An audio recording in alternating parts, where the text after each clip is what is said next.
So you've been meaning to do some parts work, but you don't feel like you have time and you don't even know where to begin. I want to start by saying that the version of parts work that I'm going to talk to you about isn't quite the formal, traditional internal family systems where you have only like 4 parts. This version is introduced to me by my therapist, and this is how the introduction worked. She had me close my eyes and she said, I want you to imagine that you are at a table. You're at a kitchen table in a place where you feel very safe. And this version of you, the you that you are today, shows up at the table. And then other versions of you begin to show up.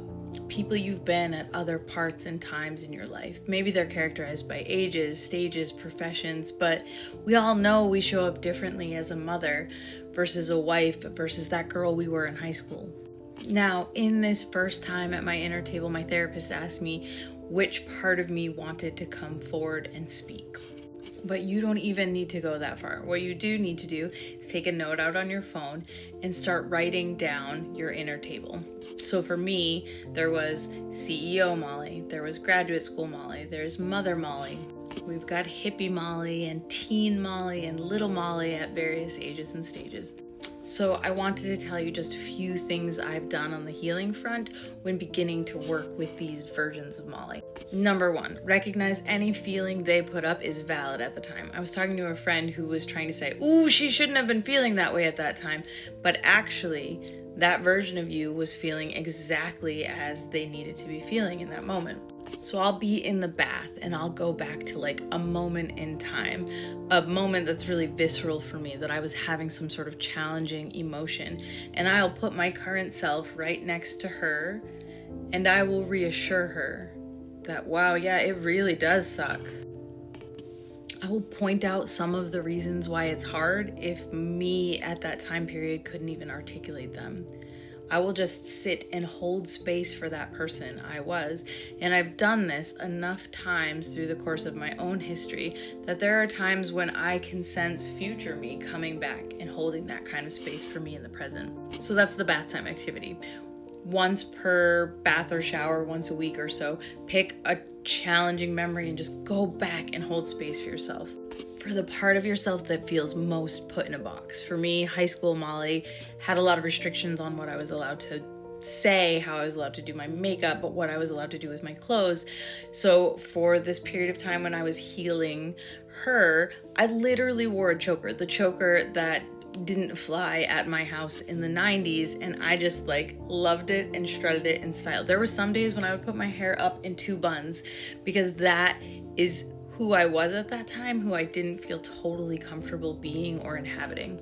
The last thing I want you to consider is what some of these different versions of you have to offer. I'm going to use my son as an example for this one. So my son got PTSD when he was small, and while we were working through it, we worked on some of his different selves, and he had the one version of self, which was when he was in fight or flight. He called himself Tsunami Son. And when we were probably 2/3 of the way through the healing journey, he told me Tsunami Son is gone.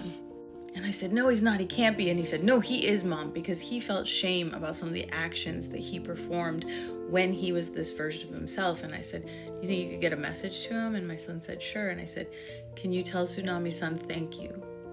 Because he protected you in the moments when I wasn't there to do it.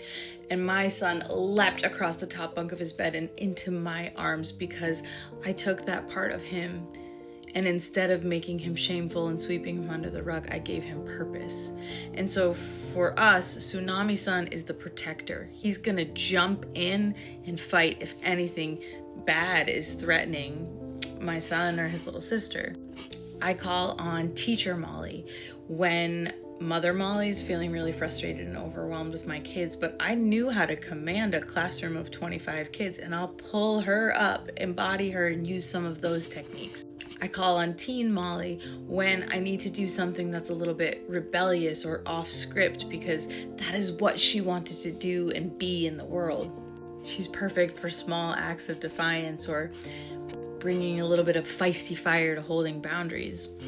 Loving each of these parts, particularly those who felt unloved at a certain place and time in your life, helps you become an integrated person. You're not flipping back and forth between them. You're not suppressing all this stuff, but you're honoring each of their experiences and letting them take the wheel when it's appropriate or when they can offer some solace to other parts of you that might be getting burned out. In this way, doing your parts work can be a bit of a mindfulness routine rather than like a big old self-work hours of journaling situation. You're just going to be mindful of who it is that you want to honor inside of you. And it all starts with taking out your phone and writing a note with each of yourselves. When you think of new ones, add them to the list, because as we grow and change, more and more parts of ourselves show themselves, or old parts of ourselves that have been in hiding emerge. And when we honor them, we become more integrated, whole, present, and grounded.